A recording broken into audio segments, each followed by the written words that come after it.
There we go. Hello. So, my name is Luke Steinhauser. I'm filming this for my active learning assignment for Embalming 2 here at Worsham College. We had the option between responding to a family member who's upset with their loved one's appearance, a book report, or listening to the Undertaking podcast. Um, I've been consuming a lot of media in the form of podcasts recently just because it's easy. Throw it in the gym, just listen to it. And so, as such, I opted to do Undertaking the podcast. Over the last couple of days, I listened to the episode I selected 3 or 4 times just to kind of get a good foundation about what I'm going to talk about here. So, the hosts are Brian Waters and Ryan Ballard. Ryan is a former EMT firefighter and has been a funeral director for 2 years now. Brian is from a family-owned funeral home. He is kind of one of the generational funeral directors, I suppose, who's just kind of next in line to it. And so, as such, that's kind of the only career he has ever had. So that's kind of interesting. You get somebody who was born into the industry and somebody who chose to go into it, and I kind of like that those two different viewpoints on the industry. So originally, I found an episode of their podcast on YouTube that I was going to do. Pretty much all of their content is audio only. It's just a podcast. But in 2018, they apparently did a promotion just to kind of get their names out there, just to kind of be like, hey, we're here, this is what we do. So it was really like set up like a video camera and they were just talking at a desk, and it's that kind of style of podcast. Originally, I was going to do that episode, but I listened all the way through it. Towards the end, Mr. Ryan Ballard mentions that they had recently interviewed Dominic Astorino on the podcast, and they had recently had a disagreement. And so I'm like, I'm going to do some research and I'm going to find that episode. So, Undertaking the podcast, I decided to do episode 20 with the guest star Dominic Astorino. um, so, just to kind of fulfill the rubric requirements. So kind of the main topics, I suppose I kind of struggled to come up with 3 main topics that were spoken about. I don't want to say the podcast was all over the place, but the podcast did definitely cover a wide range of topics in the funeral service industry. Kind of the first one, I suppose I would want to touch on is Dominic searching for more restorative art resources. And this is something that we touched on in our course too. Dominic shared a story about a friend of his who tragically passed away in a car accident and had undergone some trauma. And at the time, he was 26 and had just gotten out of, was relatively new to funeral service and had attempted to restore them. When their ones came in and viewed them, they asked Dominic to close the casket because it did not look like them. That's a heartbreaking story. As a funeral director, I know that day is coming, and I dread it. So, I understand Dominic's reaction to want to further explore restorative art and do as much as possible to make him a better funeral director in that aspect. And so he details how he kind of started searching for books. And restorative art has kind of fallen to the wayside in the last century, so everything that he was able to find were books written last century that were out of print and really only available on eBay. So he bought as many of those as he can find, and to supplement that, he went searching for continuing education opportunities and guest funeral director speakers, and kind of found that there were not a lot of qualified speakers on the subject. As again, restorative art has kind of fallen to the wayside in recent years. So he kind of details how he I don't want to say fell into, kind of transitioned into the teaching role after realizing that the person that he was searching for who could give him these resources and who kind of was more experienced in restorative art, that person wasn't out there. So Dominic's kind of mission was to become that person for the next generation of funeral directors. Admirable. That's great. I love that. Restorative art is something that I'm very interested in. One of the funeral directors that I work with who actually attended Carl Sandburg is incredibly gifted in restorative art. I've seen her like actually reconstruct a baby skull, which I think was mentioned on the podcast as being incredibly difficult to do. But she's just very skilled with it and has tried multiple different methods, and is just it's really incredible when you dedicate yourself to this, and again, as mentioned in the podcast, you have to screw up, you have to fuck around and find out. If Dominic hadn't just started doing stuff to see if it would work, and similarly, if Brie hadn't just started doing stuff to see if it would work, then they would have never gotten that restorative art experience and wouldn't know that that works, because it's not in the textbook, because the textbook is outdated by a century. So I understand the frustration there.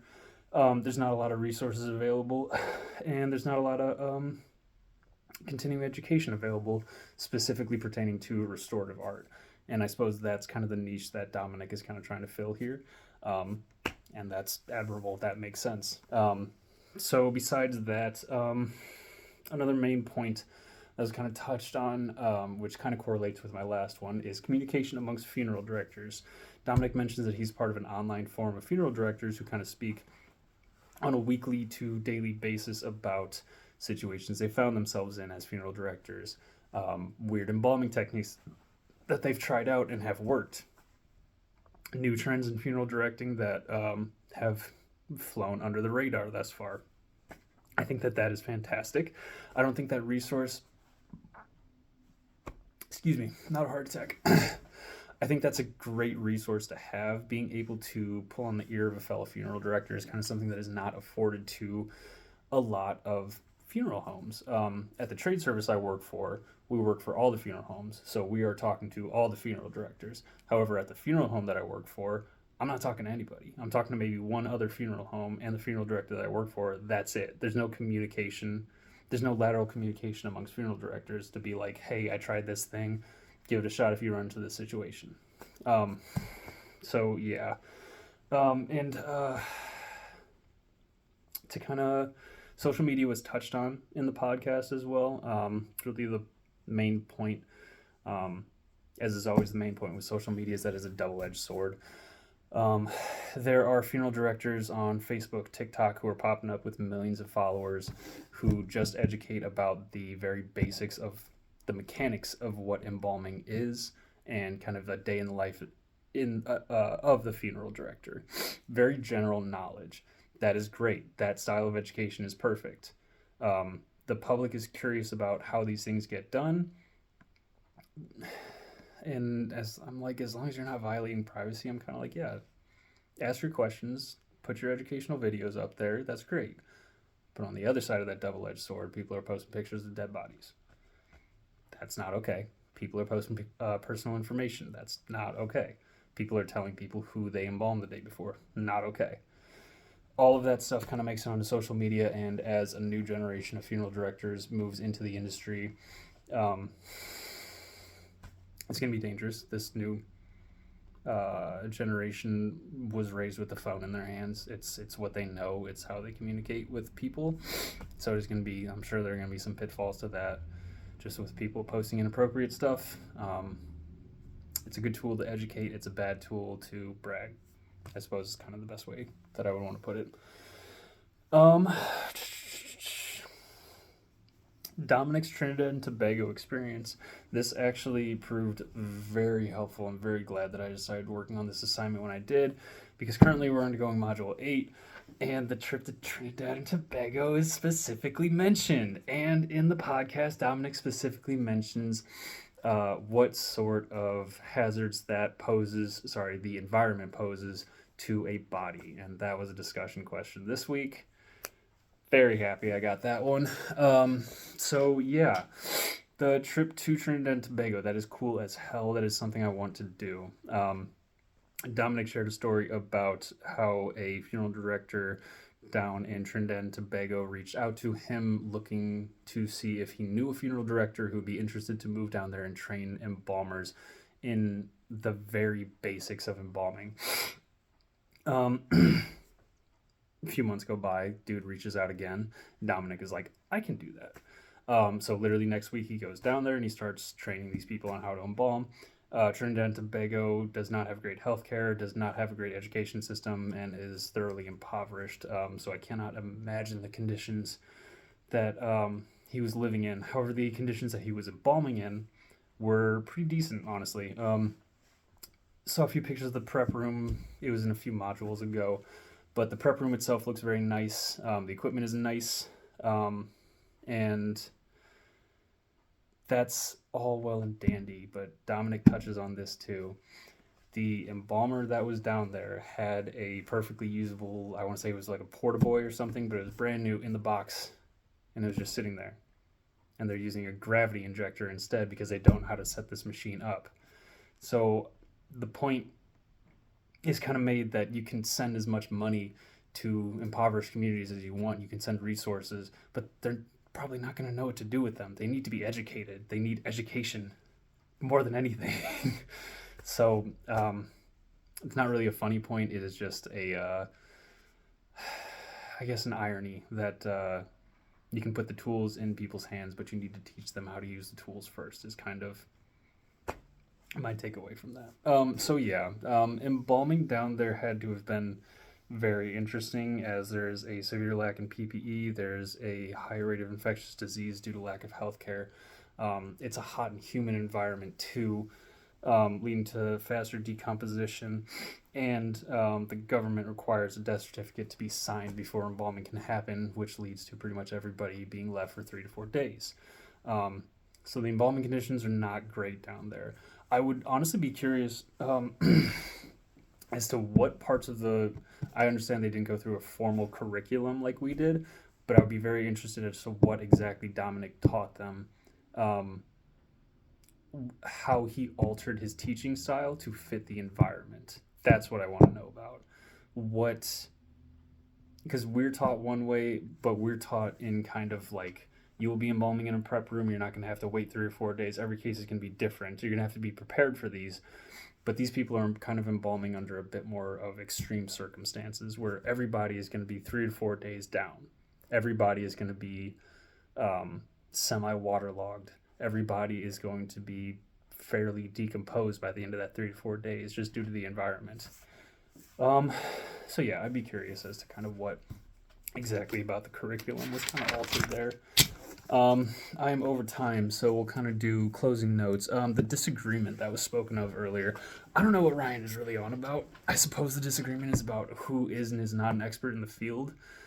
But Dominic's kind of point is that you can learn anything from anybody at any point in their funeral service career, and that's very true. I don't know kind of what Ryan was on about. I think he was kind of just disagreeing to disagree to kind of stir something up and do a conversation and try to have a conversation kind of deal. But the point he was making is that people who are not experts in the field shouldn't be talking at conferences, and I don't think I really agree with that. I think you can learn from green funeral directors, as he is, and I think you can learn from funeral directors who have 30 years in the field as well. You're just going to be learning different things. Everything kind of has a place in funeral directing. Again, it's not a science or an art. It is both. It's how you do it. Your end result is the most important thing. How you get there is kind of up to you.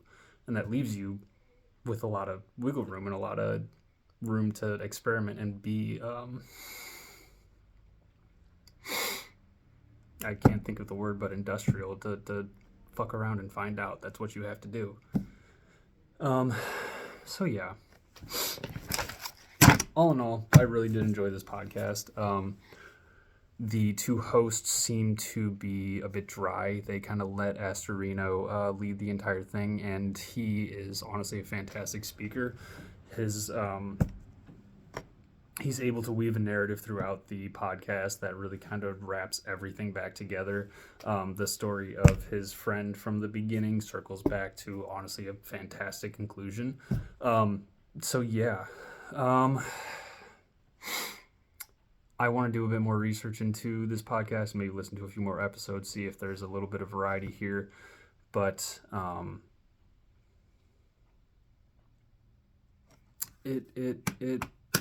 they're dry. The two hosts are dry. I got the most out of Astorino because it's everything that's from my course module right now.